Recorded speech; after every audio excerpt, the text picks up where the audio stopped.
Hello everyone, this is Tim with Online Big Blue, bringing you the best in New York Giants sports talk and entertainment. We are closing in on the start of the 2019 season. We are going to be doing a quick preview show of how we think the season is going to go. Before we get into that, I just want to close out the preseason. Some things bother me a little bit about preseason. The fans watch the team, they see the players, they get attached to certain players, and then when they get cut, it's the fault of the organization that we cut a valuable talent. Well, the problem is we don't know if that's a valuable talent. We look at the talent that we see on the field, but we are not seeing the talent in practice. You know what? You may look good for one game. You may look good for one series. You may look good for one play. But you know what? You're not being evaluated by the fans just off of that. The coaching staff is evaluating every single day. So it's an entire performance. And one of the things that bugs the heck out of me is Pro Football Focus. Everyone sits there and goes, well, Pro Football Focus says that he had the best preseason out of any player. Who cares? Pro Football Focus to me is extremely subjective. They say they do not look at statistics in a bubble. They look at the entire thing. Well, you know what? They don't, because they can't. They are not aware of what assignments were called. They weren't aware of what line shifts are called. They don't know what's in the player's head. They don't know what formation technically or changes or audibles were caught. We're basically called at the line. They don't know. They do not know individual players' assignments. They are only grading off of what they see on the field. They also do not grade off of talent level. Nowhere have I ever seen the Pro Football Focus arena where they look at it and say, okay, this guy has 7 out of 8 completions off people that are going to be working in Home Depot next month. No, they don't do that. Yes, in some ways they look at the totality of the play, but you know what? They really cannot get into the intricacies of the game. That is the big problem. They don't know what line shifts were called. They don't know what a linebacker's assignment was on a certain play. They are only looking at the footage. That's why teams do not use Pro Football Focus. That's why coaching staff, scouting departments, they do not use it. Wind up, it's a useless tool for fans. And that's all it is. You know what? And I don't have a problem with them. I don't have a problem with it. But you know what? To me, you are in a bubble. A good example is someone like Eli Apple. Eli Apple had a higher grade from Pro Football Focus after he left the Giants and went to the Saints. Well, you know what? Eli Apple was picked on more at the Saints than he was with the Giants. That's why he had a large number of tackles. That's why he had a large number of pass defenses. That's an issue. When your ball is thrown to your way 60% of the time, that's going to happen. Hopefully, you're going to have more tackles than anything else. It does not mean you played well. It's to me, they can say it's not in a bubble, but it is subjective.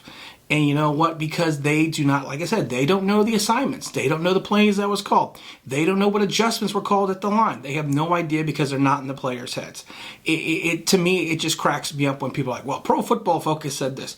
Great. Giants said the linebacker, I'm not even going to get into his name, who's on the practice squad now. Well, he had the highest rating of all linebackers. Who cares? He had the highest ratings of all linebackers against guys that are going to be working at a supermarket or a car dealer or selling insurance. That's what he had. It's on talent level.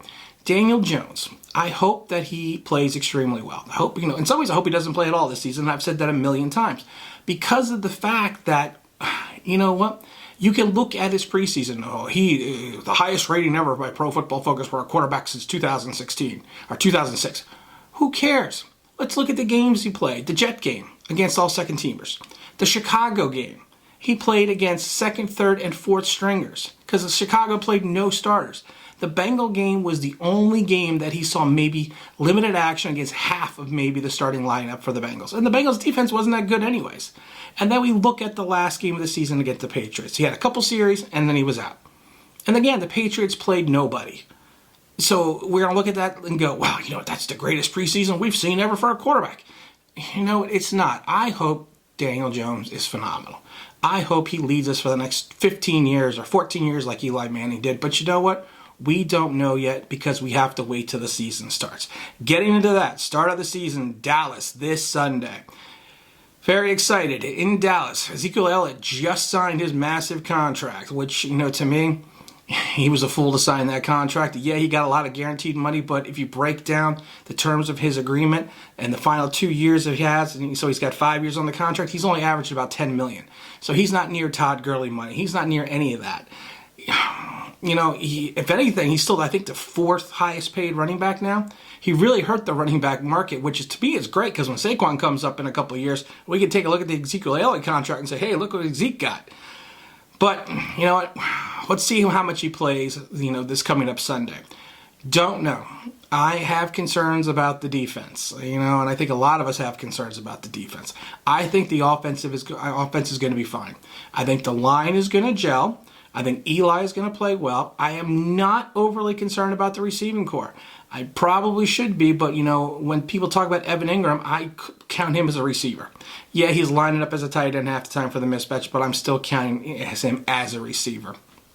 Golden Tate's out for 4 games, but, that's neither here nor there. I think we can cover up that. I think there's going to be a heavy dose of Saquon. Saquon left, Saquon right, Saquon up the middle, like it should be. Then play action with Eli, because people do not remember. Eli Manning is a fantastic play action quarterback. The only problem is they had such a poor running game the last few years before Saquon that there really was no way to do any play action. I mean, when Orleans Darkwa is your leading rusher, at 600 yards, you got some issues with your line. You got some issues with your talent at running back. Defense, though, I'm still not seeing an edge. I don't know how we're going to penetrate the line. Lawrence looked good going up the middle. He got some good push on the line. I'm still, Tomlinson, I'm still leery on, because the fact that after what happened after the Snacks trade, our yak, from that first getting into the second level of the defense was really horrible, because they were getting through the line on the run. And again, we have a lot of unproven commodities sitting in the secondary. Jackrabbit's going to be Jackrabbit. He's going to do his thing. I love everyone that they drafted. I know Beal is out for about 8 weeks. But it's just one of those things. Peppers, I am curious to see how he plays. I am curious to see. I know he had a couple blown coverages in the preseason, but again, it's nothing like the Landon Collins blown coverages. So let's just kind of hope and see how he plays. He's much better in coverage in that than he is. I mean, so we're gonna have to kind of go from there. What are my predictions for the season? I see a lot of these things online where they take the schedule and they go win, loss, win, loss. You know what? You can't do that. Every week is different. Every opponent is different. The NFL always has some surprise team that's really good for the first 5-6 weeks, and some team that sucks for the first 5-6 weeks, and then turns it around. You don't know. A lot of times you don't know how the team is going to gel. You don't know how it's just so subjective again that you really need to focus on each opponent each week. It's great for the fans to sit there and go, well, we're going to be 9-7 because we got this win and this one. You don't know. What if Philadelphia this year has a rash of injuries after week 2 and they suck? We're going to change those losses into wins. It's the same thing in Dallas. What if all of a sudden Dallas becomes a super team?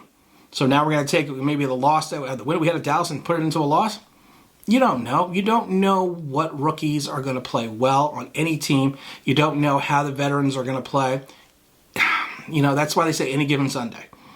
Any given Sunday, any team could beat any team. So I don't really focus on what I think we are going to be at the end of the year record-wise this early. I think our strength of schedule is very conducive for us to get some wins, to get some early wins. We could potentially go 4-0, 3-1 in the first 4 weeks. You don't know. We could also go 0-4 because we've seen that before. I think Eli is going to play better behind the new offensive line, the remake. I really think he's going to put a nice season together. I do think that, again, if we don't reach a point, with Daniel, with Eli, and we're, at 2-7, or even I would say even if we were at like 3-5, I think we're going to see Daniel Jones. I have no problem with that. Like I said, I am a Daniel Jones fan, and I've said it a million times. I was a Daniel Jones fan at 17. I was a bigger fan of Josh Allen at 6, and then Jones at 17. Josh Allen looked like a beast. And again, it's preseason. But one thing you can judge a player on in preseason is how explosive he is and his first step. Josh Allen has all of that. He's not with the Khalil Mack. He's not at that level. But you know what? He might be, and he might be soon. So we need to hope that Daniel Jones, if when he does get his shot, doesn't turn into a Kyle Lauletta and go 0 for 5 with an interception against Washington. We hope that he puts it together. We hope that the nickname Danny Dimes, which I think is stupid, really comes to fruition. So, where are we at? This is where we're at. Season starts in Dallas. I think we'll get the win. I'm predicting almost another Eli shootout, because Eli usually has a good first game against the season in Dallas, going back to when they opened the stadium. I'm looking at like maybe 31-23, Giants. So, but let's wait and see what happens, because like I said, the defense is, to me, scary. Not scary good, scary that we have no idea what is going to happen. But you know what? We're going to wait and see. We're going to hope everything goes well. We're going to keep our fingers crossed, and we're kind of going to go from there. Now, what we're going to do starting next week after the game is we'll have a wrap-up show online on Monday, and then we will have another season, next game preview show on Thursday. We are also doing a fantasy football league, so we'll be posting our results. We're very excited because I think we've done it now, or I've done it now the last 7-8 years, and I've never had the number 1 overall pick.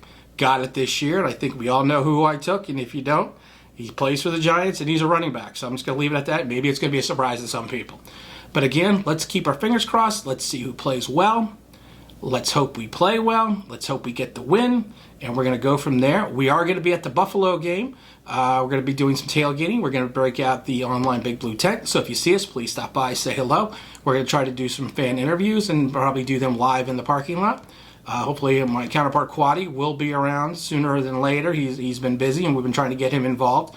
I would like to thank everyone. We are up to almost 1,000 subscribers, which to me is fantastic. I never thought we would get that fast. I mean, that many people, not that fast, but that many subscribers before the season started. Now, hopefully, if we do get 1,000 subscribers before the start of the season, we are going to do a giveaway contest again, like we did for the Super Bowl rings. I have some great prizes I think we're going to throw out there. And from there, like I said, I'm thinking we're going to win 31-23. Go Big Blue. And this is Tim from Online Big Blue, bringing you the best in New York Giants sports talk and entertainment.